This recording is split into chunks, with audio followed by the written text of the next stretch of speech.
Hello বন্ধুরা, নবান্ন নিয়ন্ত্রণে আপনাদের স্বাগত। আজ আমরা কথা বলবো সেই ঘটনা নিয়ে যা গোটা ভারতবর্ষকে নাড়িয়ে দিয়েছে, পেহেলগাঁও হিন্দু গণহত্যা।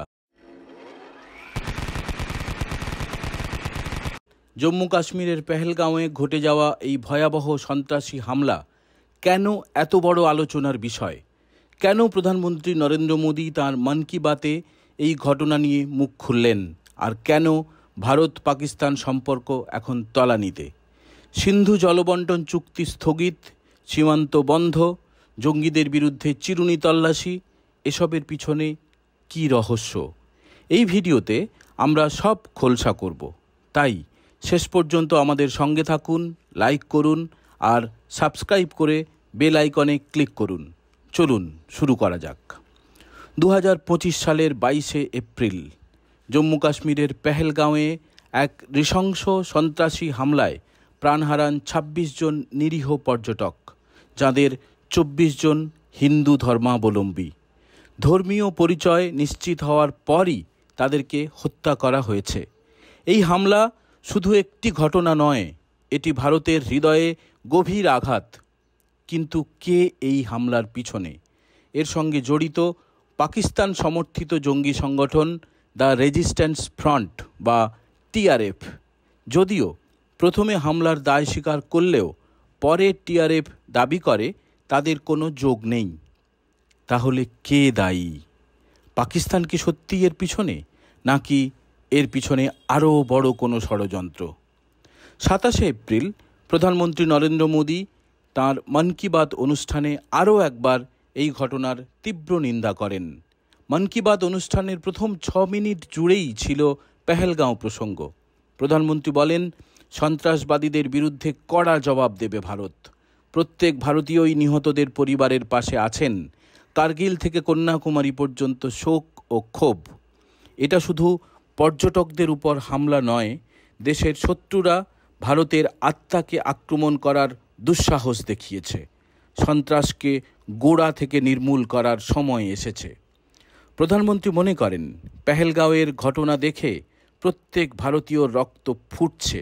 তাঁর কথায়, জঙ্গি হামলায় কেউ ছেলে হারিয়েছেন, কেউ ভাই, কেউ আবার জীবনসঙ্গী হারিয়েছেন।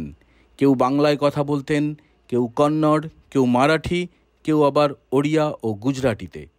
140 কোটি ভারতীয় শোকস্তব্ধ। কাশ্মীরে শান্তি ফিরছিল, স্কুল কলেজ খুলছিল, গণতন্ত্র মজবুত হচ্ছিল।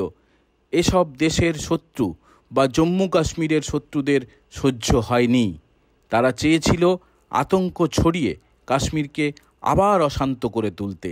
সেই কারণে এত বড় ষড়যন্ত্র করল। সন্ত্রাসবাদীর বিরুদ্ধে 140 কোটি ভারতীয়র একতাই আমাদের সবচেয়ে বড় শক্তি। গোটা বিশ্ব দেখছে, এই হামলার পর পুরো দেশ এক সুরে কথা বলছে। ভারতীয়দের মনে যে আক্রোশ আছে তা গোটা দুনিয়াতেই আছে। এই জঙ্গি হামলার পর বিশ্বের বিভিন্ন জায়গা থেকে সমবেদনা আসছে। আমাকেও বিশ্ব নেতারা ফোন করেছেন, চিঠি লিখে নিন্দা করেছেন। বন্ধুরা, পেহেলগাঁও হামলার খবর পেয়ে প্রধানমন্ত্রী নরেন্দ্র মোদী তড়িঘড়ি সৌদি আরবের সফর কাটছাঁট করে দেশে ফিরে আসেন। দিল্লির বিমানবন্দরে নেমেই তিনি জরুরি বৈঠক করেন। মোদীর নির্দেশে কেন্দ্রীয় স্বরাষ্ট্রমন্ত্রী অমিত শাহ ছুটে যান কাশ্মীরে। সেনাপ্রধান, জম্মু কাশ্মীর পুলিশ ও প্রশাসনের সঙ্গে বৈঠক করে কড়া পদক্ষেপের পরিকল্পনা করা হয়।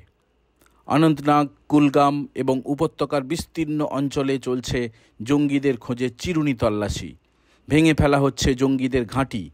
মোদী ঘোষণা করেছেন, জঙ্গিদের খুঁজে বের করে কল্পনাতীত শাস্তি দেওয়া হবে। কিন্তু এই শাস্তি কি হতে পারে?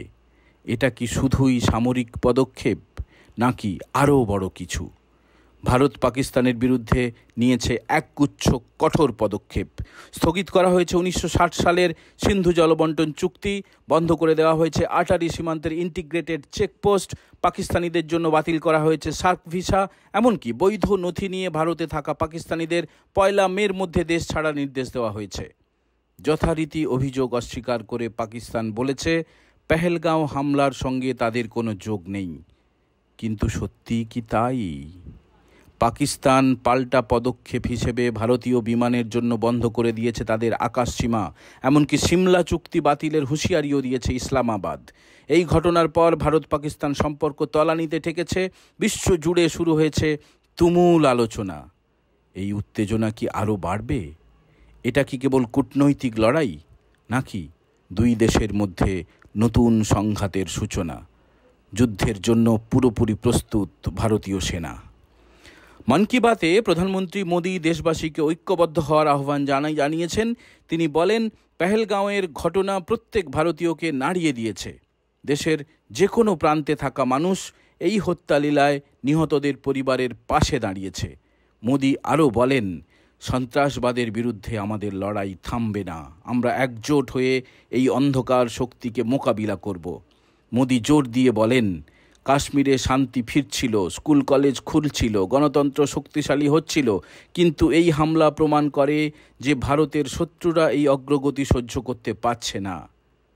বন্ধু, তাহলে আমাদের কি করা উচিত? আমরা কি এই হামলার জবাব দেব, নাকি চুপ করে থাকব? পেহেলগাঁও হামলা শুধু ভারতের মধ্যে সীমাবদ্ধ নেই।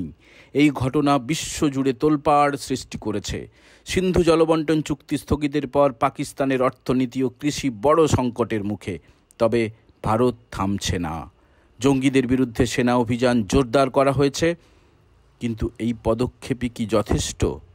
পাকিস্তান কি তাদের সমর্থন বন্ধ করবে, নাকি এই উত্তেজনা আরও বাড়বে? বিশ্বের অন্য দেশগুলির কাছে এখন প্রশ্ন, তারা কার পাশে দাঁড়াবে?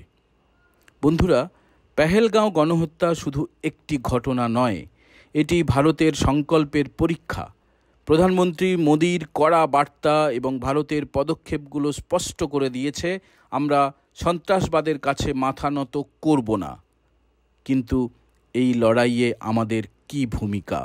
আমরা কি ঐক্যবদ্ধ হব, নাকি এই ঘটনা ভুলে যাব? পাকিস্তান আমাদের উপর বর্বরের মতো লাগাতার আক্রমণ করে যাবে আর আমরা চুপচাপ সহ্য করব, তা হয় না। चलो मरे तू भी करता है यार, ये देख ना पागल हो जहांगीर, तू तो निकलना यार।